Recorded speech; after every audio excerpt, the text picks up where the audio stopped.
بسم اللہ الرحمن الرحیم۔ اس آیت کو انشاءاللہ روزانہ آپ کی خدمت مقدس میں ترنامہ کلام میں تبرکن تلاوت کیا جائے گا۔ یہ لفظ تبرکن کا مطلب کیا ہے؟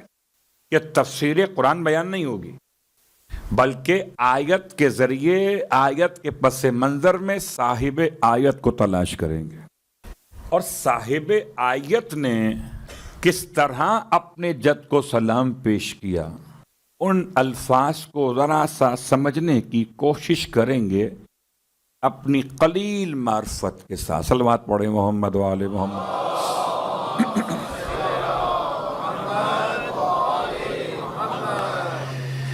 تو آئیے آج اس آیت کا ترجمہ اور ذرا سی اس کی شناخت اور پہچان کر لیں۔ سورہ مبارکہ الزخرف، اس کا ایک نام سورہ حامیم بھی ہے۔ قرآن مجید میں اگر آپ ترتیب میں تلاش کریں 25ویں پارے میں یہ سورہ ملے گا۔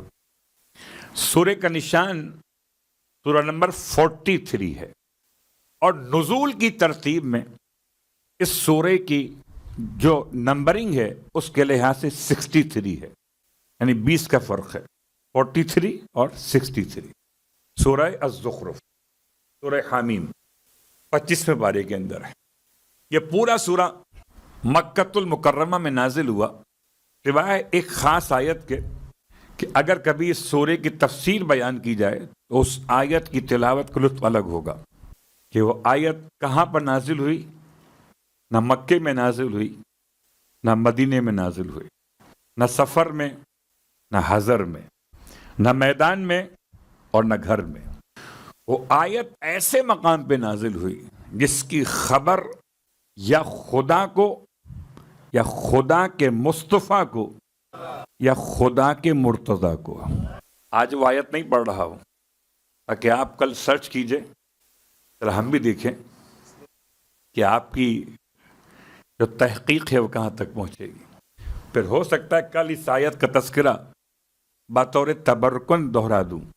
یہ سورے کی ذرا سی اہمیت کو بیان کرنے کا ایک طریقہ سمجھ رہا ہوں کہ اس بہانے ہی صحیح کبھی قرآن کی آیتوں میں آل محمد کے چہروں کو سمجھ لیجئے۔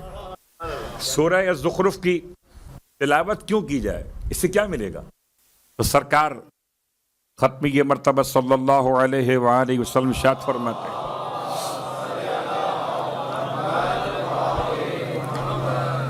کہ جو شخص بھی سورہ زخرف کی تلاوت کرے گا، پروردگار عالم قیامت میں اس سے فرمائے گا، خدا بات کرے گا اس سے جو آج خدا سے بات کرے گا۔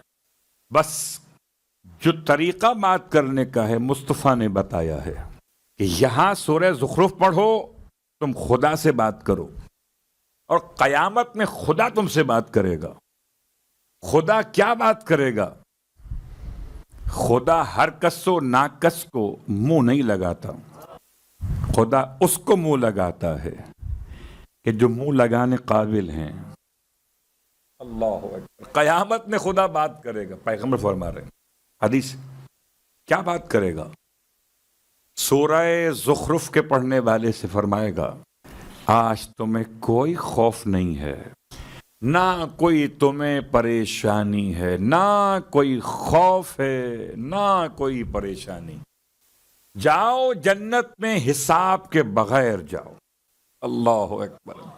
اور آپ کوشش کریں کہ شاید کوئی ایک آدھ دن تو ایسا ہو کہ ہم یہ سورہ پڑھ لیں، تاکہ اس روایت کے مطابق ہم اس مقام پر آ سکیں جہاں خدا ہم سے فرمائے یہ کوئی خوف نہیں ہے، کوئی پریشانی نہیں ہے۔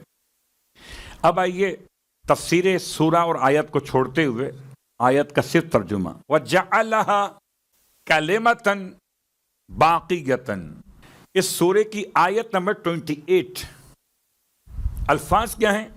جعلها، خدا نے اسے قرار دیا، ہاں اسے قرار دیا، کلمۃ باقیۃ، ایک ایسے کلمے کے طور پر جو ہمیشہ رہے گا، ایسے کلمے کے طور پر جو ہمیشہ رہے گا۔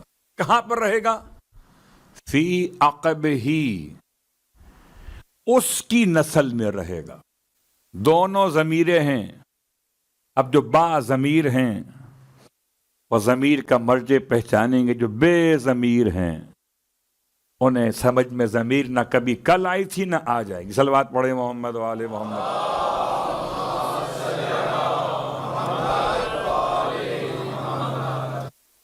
ٹھیک.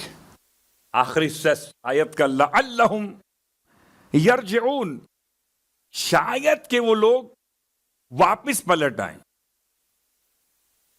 عجیب آیت ہے. جعلہا ہا ضمیر، عاقب ہی ضمیر، لعلہم ہم ضمیر، اور تینوں کے مرجع تلاش کیجئے آپ. لیکن یاد رکھیے قرآن کا ایک ظاہر ہے اور 70 باطن ہیں. ظاہر ایک ہے، باطن 70 ہیں. ایک کو سمجھنے چلے تھے، وہ نہ سمجھ سکے 70 کیا خاک سمجھ میں آئیں گے جس سے 72 سمجھ میں آ گئے. شاید وہ کہیں ان 70 میں کسی ایک کو پہچاننے قابل ہو جائے.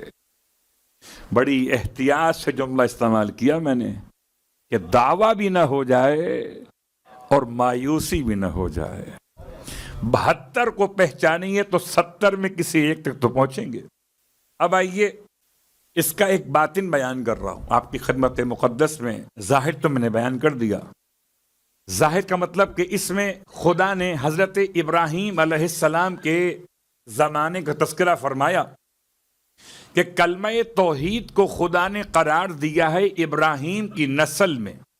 کلمہ توحید کو، شہادت وحدانیت کو خدا نے قرار دیا ہے کلمہ باقیہ بنا کر، ایسا کلمہ بنا کر جو ہمیشہ رہے گا ابراہیم کی نسل میں، کہ شاید کہ کبھی عام انسان پلٹنا چاہیں تو انہیں کلمہ نصیب ہو جائے.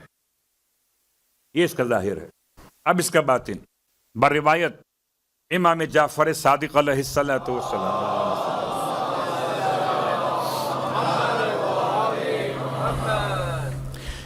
کہ پروردگار عالم نے یہ عقب ہی کے اندر ضمیر جو پلٹائی ہے، اس سے مراد امام حسین علیہ السلام ہے. اور جعلہا میں جو ہا ضمیر ہے، اس سے مراد منصب ہدایت اور امامت ہے کہ خدا نے امامت کو قرار دیا ہے حسین کی نسل میں. شاید کہ کوئی انسان پھر حسینی ہو جائے. لعلہم یرجعون، شاید کوئی اتنا ہمدرد ہو جائے کہ حسین کا ہمدرد دکھائی دے.